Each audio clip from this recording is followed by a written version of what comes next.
Unang-una, siyempre, that is within the options available to the defense. But at the same time, we hope that there will be no obstacles to the continuation of the trial. Nagsimula na po yung paglilitis natin. Natapos na tayo sa pre-trial, nakapag-presenta na ang prosecution ng dalawang testigo.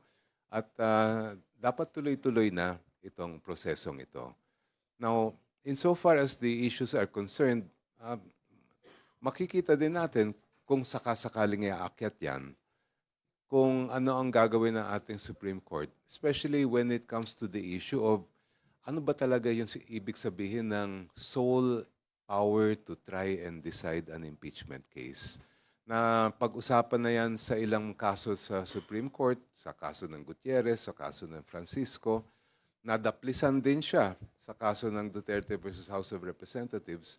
But I do hope that it will become very clear for the future na maging klarong-klaro at malinaw sa lahat yung kapangyarihan ng Senate Impeachment Court on the one hand at yung kapangyarihan ng Supreme Court on the other.